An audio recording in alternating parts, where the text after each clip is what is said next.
Hello everyone. Today we are going to start a poem geography lesson written by Zulfikar Ghosh.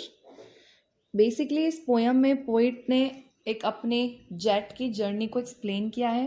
पहले इन्हें ऐसा लगता था कि जो सिटी है वो बहुत ही अनप्लान्ड मैनर से बनाई गई है, बट जैसे जैसे इनका जेट ऊपर जाता जाता है इनको सब कुछ समझ में आता है। So let's start. When the jet sprang into the sky, jet का मीनिंग होता है एयरक्राफ्ट एंड स्प्रैंग का बेसिकली मीनिंग होता है राइज होना। जैसे इनका जेट स्काई के अंदर राइज होता है, it was clear why the city had developed the way it had.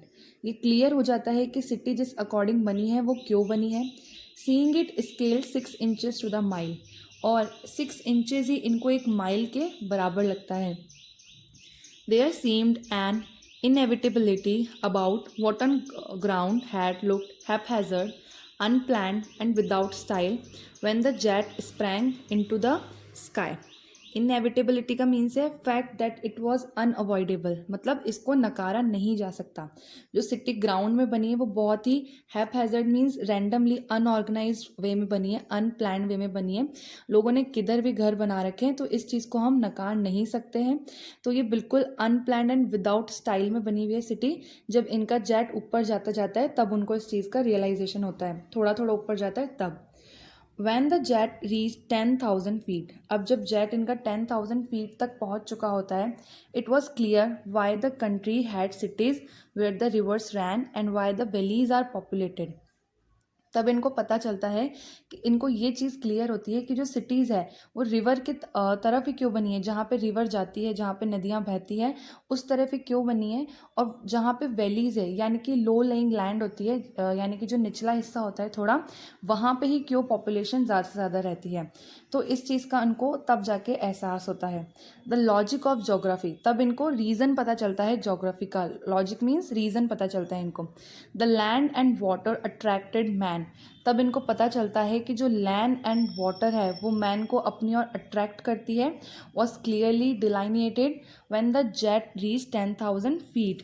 डिलाइनेटेड का बेसिक मीनिंग है तब इनको एकदम क्लियरली शो हो जाता है, शो क्लियरली कि 10,000 फीट पे जब इनका जेट 10,000 फीट तक रीच कर जाता है तब इनको सब कुछ एज इट इज़ क्लियर हो जाता है कि क्यों सिटीज़ को इतने प्लान्ड मैनर में बनाया गया है और कैसे कैसे लैंड और वाटर है जो मैन को अपनी ओर अट्रैक्ट करती है।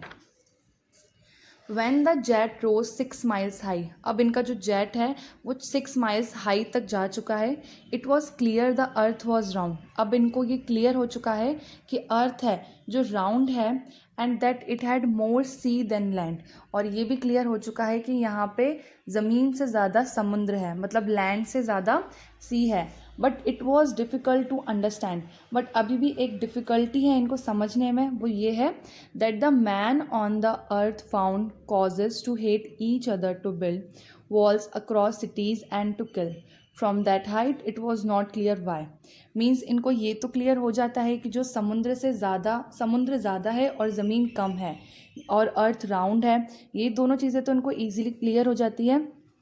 बट इतनी हाइट पे पहुंचने के बाद भी इनको ये क्लियर नहीं होता कि क्यों इस धरती पर रहने वाले जो इंसान हैं वो एक दूसरे से इतनी नफ़रत करते हैं, क्यों इन्होंने अपनी इतनी बड़ी बड़ी दीवारें बना रखी हैं, क्यों ये लोग एक दूसरे को मारते हैं, लड़ते हैं, झगड़ते हैं। तो इतनी हाइट पे पहुंचने के बाद भी उनका जब जेट इतनी हाइट पे पहुंच जाता है उसके बाद भी जो पोइट है उनको ये चीज़ें क्लियर नहीं होती है कि ये सब लोग ऐसा क्यों करते हैं। ओके, आई होप आप लोगों को पोएम समझ में आई होगी। So thank you so much.